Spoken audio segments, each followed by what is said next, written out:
Nah, yang halal itu ada yang kita peroleh dengan cara usaha dan ada yang diperoleh dengan cara usaha, yang tidak usaha. Contohnya yang halal yang kita peroleh dengan cara tidak usaha, warisan. Warisan itu halal dan itu tidak kita cari, tidak kita usahain. Yang kedua, ada yang yang halal dan itu kita usahain lewat usaha atau lewat kerja gitu kan. Dan ini juga lewat yang kerja itu, yang dengan cara itu ada yang tidak dimiliki oleh orang lain, ada yang dimiliki oleh orang lain.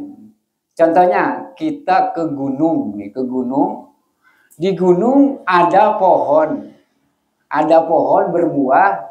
Nah, gunung itu nggak ada yang memiliki, tanahnya punya siapa. Nah, itu boleh kita makan karena nggak ada pemiliknya. Kita mendapatkan sesuatu dari benda itu yang dimiliki oleh orang. Kalau tadi kan nggak dimiliki oleh orang, contohnya air hujan kan, kita minum air hujan. Tapi kalau air hujannya di pekarangan orang, itu ada yang mengatakan syubhat. Atau air hujan yang jatuh dari genteng rumah orang terus kita tadahin, kita minum, itu syubhat. Ada yang mengatakan begitu, ada yang mengatakan makruh. Hukumnya beda-beda. Tapi kalau di tanah yang tidak dimiliki orang, di pegunungan ada hujan, ada langsung kita minum, nah itu murni halal. Itu yang tidak dimiliki oleh orang. Nah, ada sesuatu yang halal yang kita peroleh dengan usaha yang dimiliki oleh orang. Ada dua, ada dengan cara paksa, halal dengan cara paksa. Contohnya orang yang nggak mau zakat dipaksa oleh yang berwenang, pemerintahan Islam, tentu saja itu nggak apa-apa, itu halal walaupun dipaksa. Atau hasil peperangan, perang ada ghanimah kan, yang ghanimah itu sitaan, itu halal. Jadi punya orang tapi kita peroleh dengan cara paksa. Nah, yang kedua itu halal. Yang kedua, ada punya orang, kita mendapatkan sesuatu yang dimiliki oleh orang lain dengan cara ridho birridho. Satu dengan cara contohnya ini jual beli kan. Ada imbalan. Jadi kita bisa mendapatkan sesuatu yang dimiliki oleh orang lain tetapi dengan imbalan. Beli contohnya kan seperti itu pakai imbalan ini. Tetapi ada juga kita bisa mendapatkan sesuatu yang dimiliki oleh orang lain dan itu tidak ada imbalannya. Contohnya apa? Sodakoh, ya kan? Sodakoh, infak atau hibah, wakaf. Itu kan hibah, terutama hibah itu kan milik orang jatuh ke kita tanpa ada imbalan. Nah, itu adalah hal-hal yang dihalalkan seperti itu. Nah, mendapatkan yang halal itu terutama yang dengan cara ini itu tergantung niat. Contohnya begini.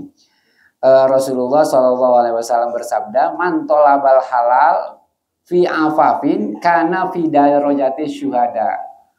Orang yang mencari nafkah, mencari rizki dalam rangka untuk menghindari dia menjadi peminta-minta, maka orang itu kedudukannya seperti orang yang syahid.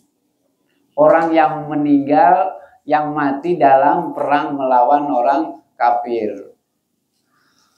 Jadi kalau kita niat nih, makanya biar kita syahid,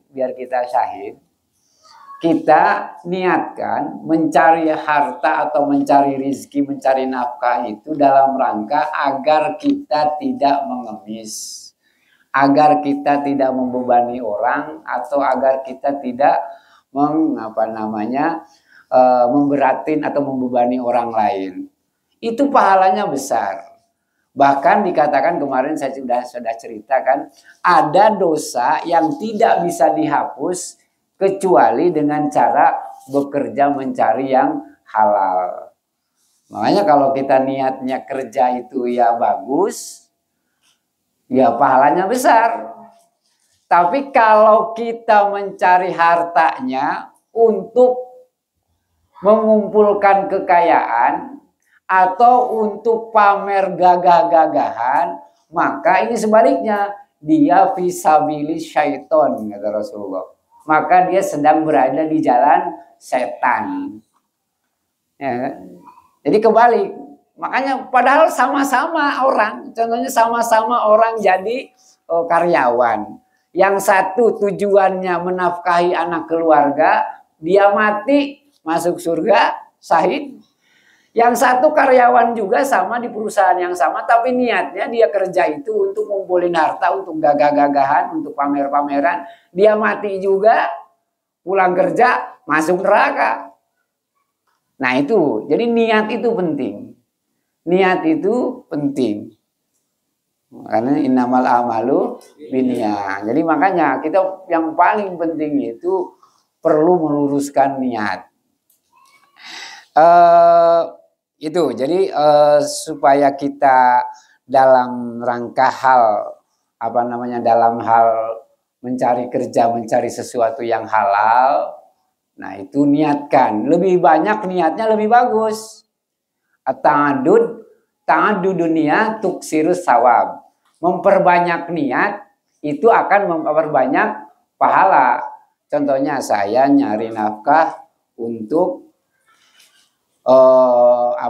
bersilaturahmi. Kalau saya punya uang kan bisa silaturahmi kemana-mana. Saya mencari harta untuk membantu orang-orang yang sedang membutuhkan. Saya mencari harta kalau ada lebih, di samping menafkahi keluarga, di samping untuk tidak meminta-minta, saya kerja ini kalau ada lebih, saya untuk syiar Islam. Saya bikin sekolah, saya bikin pengajian, atau minimal saya kalau ada lebih beliin makanan buat pengajian. Ya, alhamdulillah sekarang tambah banyak. Di samping orangnya yang banyak, sekarang alhamdulillah makanannya juga banyak, Pak Heru nggak ada makanannya, itu tuh masih banyak. Oh, banyak. Nah itu kan hitam makanannya. Itu makanan hitam kan? Ada yang makanan hitam itu. Ketan hitam berarti boleh. Yang nggak boleh kan putih doang kan, yang putih-putih. Itu makanan hitam. Jadi seperti itu. Jadi bergantung niat. Jadi semakin banyak niatnya, semakin semakin banyak pahalanya. Sesuatu yang dijelaskan keharamannya dalam Al-Quran, itu kalau kita langgar dosanya besar. Dan itu biasanya ada hikmah yang sangat besar. Hikmahnya, kenapa Allah pasti Allah bermaksud baik untuk manusia, mengharamkan sesuatu itu untuk hal-hal kebaikan manusia itu sendiri. Contohnya, Allah mengharamkan sesuatu itu bisa jadi di dalamnya ada yang sangat membahayakan. Baik yang membahayanya kelihatan, di sini dikatakan fihi fihi madorotun zohiroh, ya kan? Di situ ada madorot yang sangat nyata. Contohnya minum arak. Minum arak itu sudah saya jelasin. Itu kenapa diharamkan? Karena merusak akal. Dan akal itu pondasi agama. Orang yang tidak berakal itu agama nggak berlaku bagi dia. Makanya akal perlu dipelihara. Membunuh juga sama.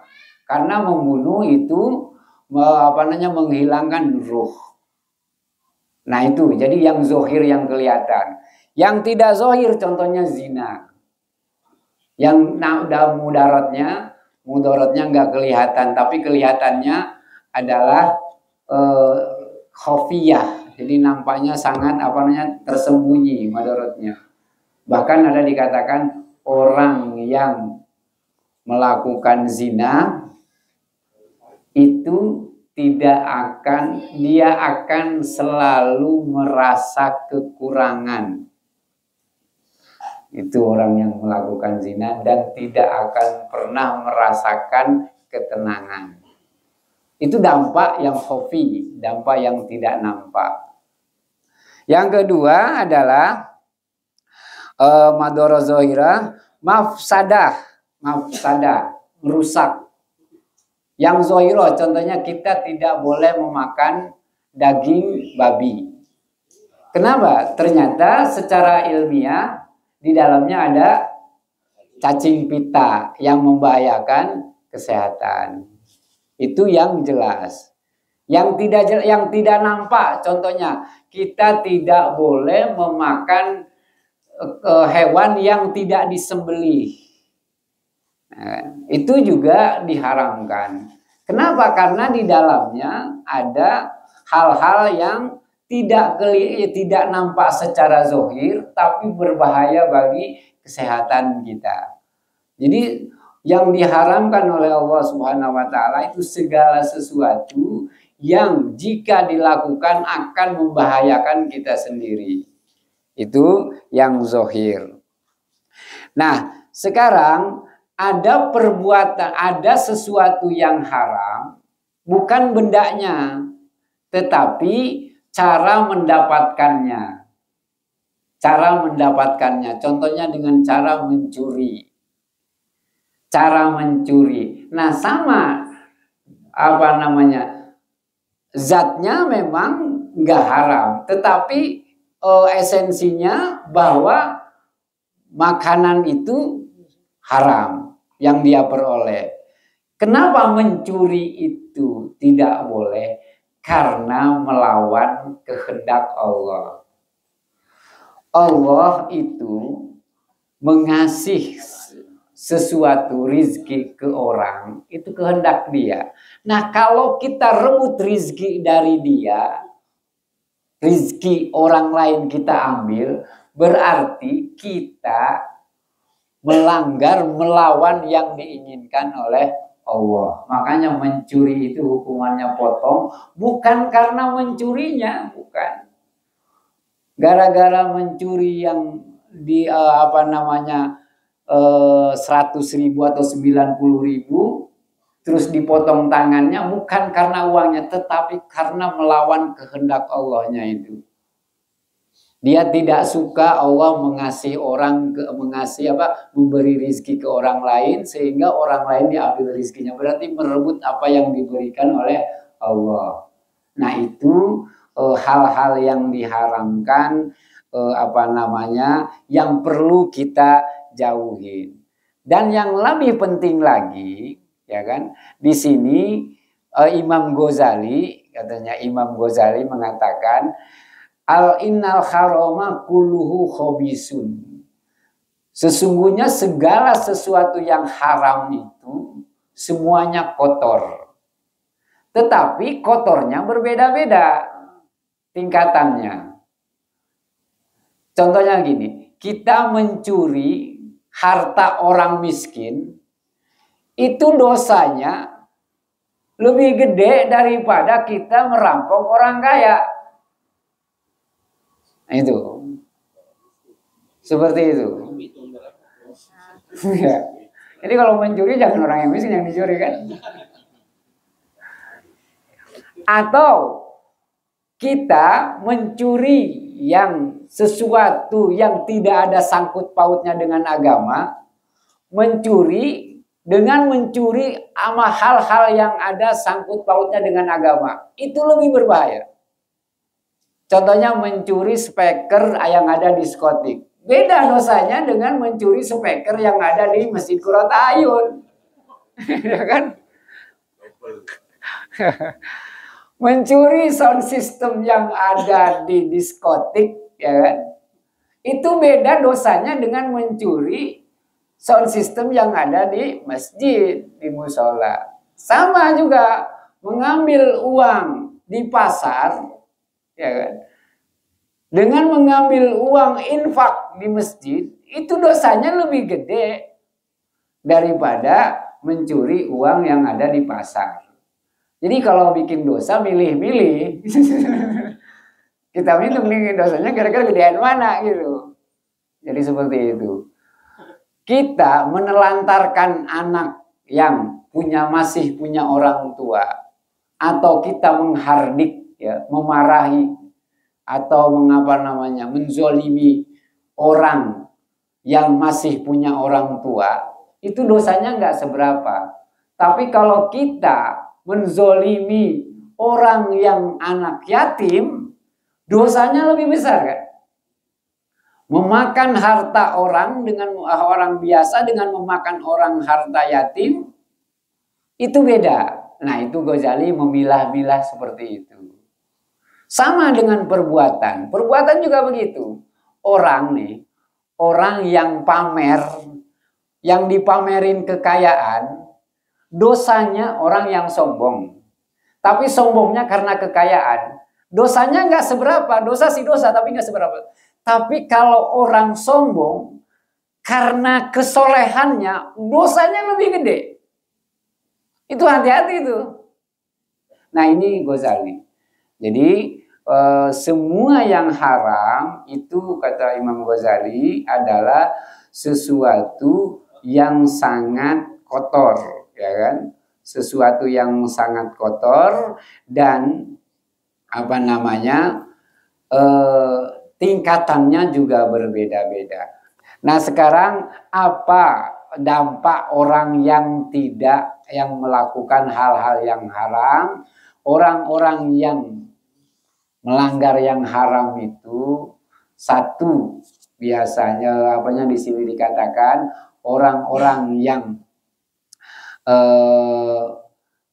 selalu melakukan hal-hal yang diharamkan oleh Allah. Satu, tidak akan diterima ibadahnya, baik yang sunnah maupun yang wajib. Yang kedua adalah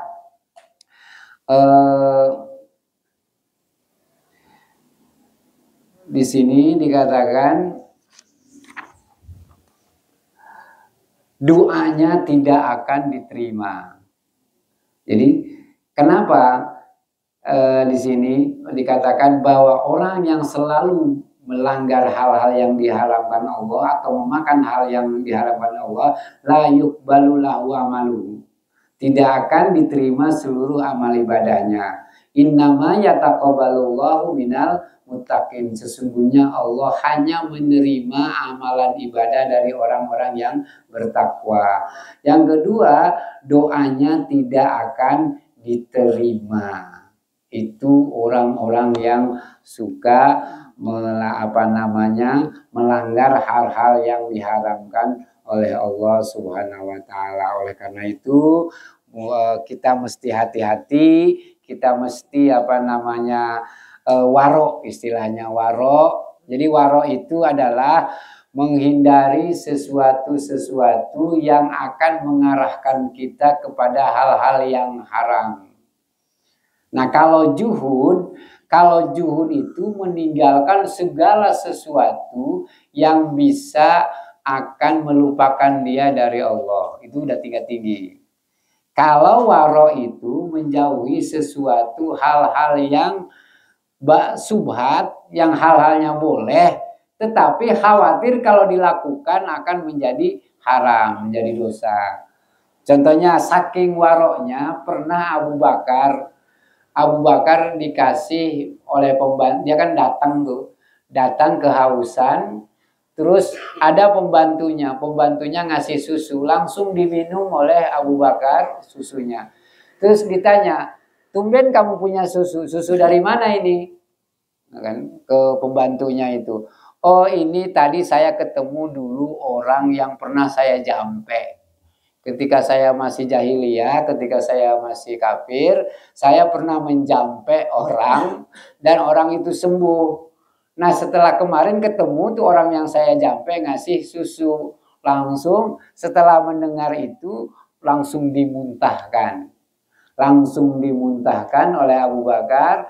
Karena kenapa? Saya pernah mendengar Rasulullah berkata, kullu lahmin nasa'a minas sukhti fannaru aula biha. Segala daging yang ada dalam tubuh kita yang tumbuh dari sesuatu yang haram, maka hanya akan dimakan api. Jadi semua anggota tubuh kita yang berasal dari hal-hal yang haram hanya akan menjadi lalapan api. Pernah lagi sekali lagi, suatu saat Abu Bakar datang terus dia makan, ketika makan tumben ada daging. Ditanya, ini daging dari mana? Oh, tadi ada orang non-Islam contohnya, ada orang non-Islam atau ada orang kafir yang sedang ngadain acara walimah ketika ada pesta pernikahan. Nah, saya lewat, saya dikasih daging.